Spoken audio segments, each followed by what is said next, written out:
नमस्कार, मैं हूं आपके साथ अभिषेक पुंडी। सत्ता के लालच में ममता बनर्जी ने बंगाल में जो तुष्टीकरण का नया आयाम सेट किया है वो अब देश के गले की हड्डी बन चुका है। जिस तरीके से बंगाल में महिलाओं की असमत लूटी जा रही है वो दिखाता है कि बंगाल में हिंदुओं की हालत क्या हो चली है। बंगाल में शांति के दूत सालों से हिंदुओं पर जुल्म ढा रहे हैं। उनकी जमीनें छीन ली गई, महिलाओं और बेटियों की असमत को दरिंदों ने नोच लिया। पुलिस या सिस्टम शिकायत दर्ज नहीं करता और ये जो सब बंगाल में चल रहा है उसे लेकर अमेरिका से एक रिपोर्ट सामने आई है। ये रिपोर्ट बताती है कि बंगाल के लोग अब अलग देश मुगलिस्तान बनाने की मांग करने लगे हैं। हिंदुओं पर हो रहे अंतहीन अत्याचार की दास्तां किसी को भी झकझोर सकती है। आज बंगाल के संदेश खाली से जो तस्वीरें सामने आ रही हैं, आज संदेश खाली उबल रहा है और इसके पीछे जो नाम है वो नाम है शेख शाहजहां। ये न विधायक है न सांसद है, लेकिन संदेश खाली में इसकी इजाजत के बिना पत्ता तक नहीं हिल सकता। ईडी जब इसके घर पर छापेमारी करने पहुंची थी तो ईडी की टीम पर हमला किया गया था। केंद्रीय अधिकारियों पर जो हमला कर सकता है और पकड़ा नहीं जा रहा, उसे बंगाल के शासन का किस हद तक समर्थन प्राप्त होगा उस बात का अंदाजा लगाना बहुत मुश्किल काम नहीं है। तो चलिए अब आपको वो रिपोर्ट दिखाता हूं जो अमेरिका से सामने आई है। पश्चिम बंगाल बन जाएगा इस्लामिक स्टेट।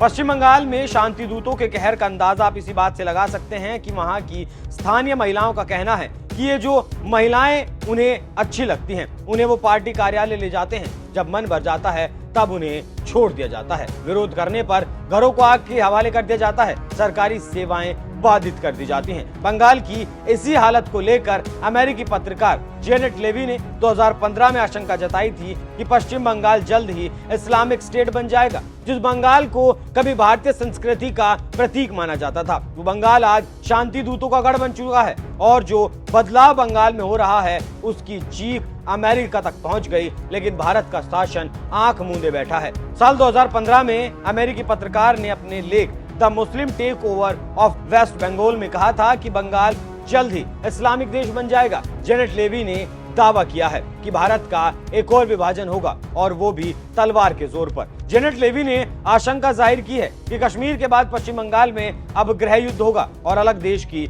मांग की जाएगी। बड़े पैमाने पर हिंदुओं का कत्लेआम होगा और मुगलिस्तान की मांग की जाएगी। ये सब ममता बनर्जी की सहमति से होगा।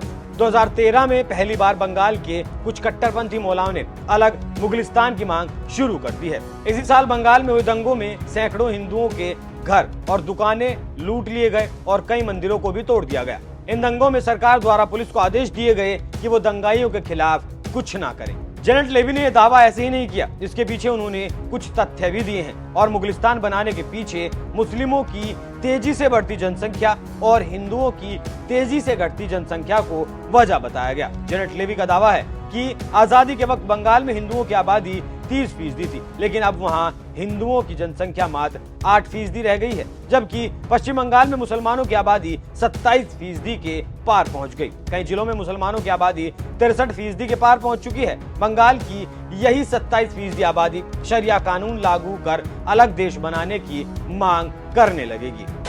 अरब के पैसे से चल रहा जिहादी खेल।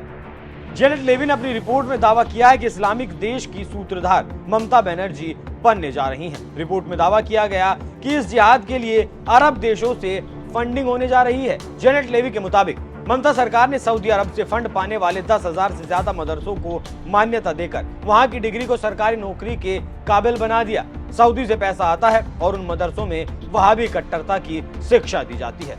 जेनेट लेवी के इतने दावे भी किसी सरकार की आंखों की पट्टी हटाने के लिए काफी हैं, लेकिन अभी दावे और बाकी हैं जो हैरान करने वाले हैं। लेवी के मुताबिक पूरे बंगाल में मुस्लिम मेडिकल, टेक्निकल और नर्सिंग स्कूल खोले जा रहे हैं। इनमें मुस्लिम छात्रों को सस्ती शिक्षा मिलेगी। इसके अलावा कई ऐसे अस्पताल बन रहे हैं जिनमें सिर्फ मुसलमानों का ही इलाज होगा। मुसलमान नौजवानों को मुफ्त साइकिल से लेकर लैपटॉप तक बांटने की स्कीम चल रही है। इस बात का पूरा ख्याल रखा जा रहा है कि लैपटॉप केवल मुस्लिम लड़कों को ही मिले, मुस्लिम लड़कियों को ना मिले। जेनेट का दावा है कि जहां मुस्लिमों की संख्या ज्यादा है वहां हिंदू व्यापारियों का बहिष्कार किया जाता है। इस कारण कई जिलों से पलायन भी शुरू हो चुका है। हिंदुओं को प्रताड़ित करने के लिए हिंदुओं को कई सरकारी योजनाओं का लाभ भी नहीं दिया जाता। लेवी ने आगे दावा किया कि जहां मुस्लिम आबादी बढ़ी है वहां धार्मिक कट्टरता और अपराध भी बढ़े हैं। वहां शरिया की मांग की जाती है और फिर से मांग अलग देश तक पहुंच जाती है। कुरान में साफ तौर पर लिखा है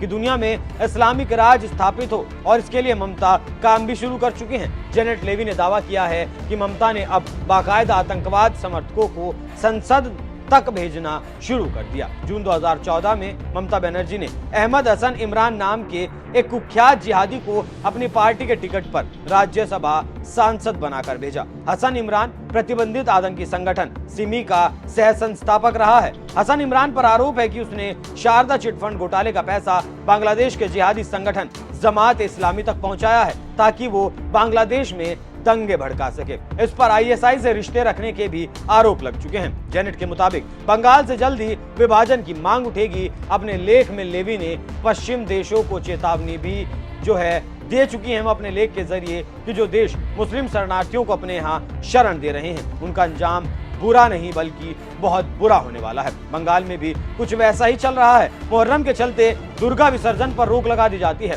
हिंदुओं की जमीनों पर कब्जा, उनकी बहु बेटियों पर अत्याचार, हिंदुओं का पलायन, इतना सब कुछ इस देश की सरकारों की आंख खोलने के लिए अगर नाकाफी है तो फिर बनने दीजिए बंगाल को दूसरा कश्मीर। बैठे रहिए हाथ पर हाथ धरे। अमेरिका के पत्रकार इस बात को लेकर चिंतित हैं, लेकिन हिंदुस्तान के नजरिए से शायद सब ठीक लग रहा है। लेकिन जेनेट लेवी ने जो दावे किए हैं उस पर आपकी क्या राय है? अपनी राय हमें कमेंट कर जरूर बताएं। नमस्कार। हमारा जबरदस्ती जमीन ले लिया गया है। जो किसान यहाँ पे धान की खेती करते थे, धान वह उस टाइम काटा भी नहीं है, धान फल रहा था, उसी धान के ऊपर से खारा पानी चढ़ा दिया गया है और उनका किसानों को बोला गया कि लीज देंगे, जो सालाना लीज होता है वो भी नहीं दिया गया। 3 साल हो गया, एक भी पैसा नहीं मिला किसानों को। जबरदस्ती काम कराता था लड़कों को, रात को 12 बजे लड़कों लड़की दोनों को ही गांव से उठा के ले जाता था और काम करा के कोई पैसा नहीं देते थे। चाहे घर के आदमी बीमार हो उनको भी उठा ले जाके काम कराता था, पैसा नहीं मिलते थे। महिलाओं को जब सुनने को आया है, महिला को जैसे हमारा साथ तो ये हुआ नहीं है, आसपास वाले बताते थे कि उनके साथ भी जबरदस्ती उनको उठा के लेके गया, रात भर रखा, सुबह छोड़ दिया जाता था। हमें भी बोला गया था कि 12 बजे मीटिंग है, जाना पड़ेगा, हमने कभी गए नहीं है। नहीं, बैठक ही रखता था, रात को फोन करता था, काम करवाता था। हाँ हाँ, क्या काम करवाता था वो? पार्टी का जो काम होता है यहाँ पे, जो पार्टी ऑफिस साफ करवाना हो, स्कूल जैसे कोई कैंप लगनी है तो साफ करवाना हो, जो हमारा फुटबॉल जो ग्राउंड था वो साफ करवाना हो, वो ग्राउंड हमारा सार्वजनिक था, अब वो शेख शाहजहां नाम फुटबॉल की नाम से हो गया है। वहाँ पे किसी का आना जाना बंद करवा दिया। वहाँ पे चारों तरफ जो हम पेड़ पौधा लगा हुआ था जो पंचायत से, वो सारे पेड़ पौधा काट लिया गया, वो लेके अपना खुद का घर का फर्नीचर बनाया गया है।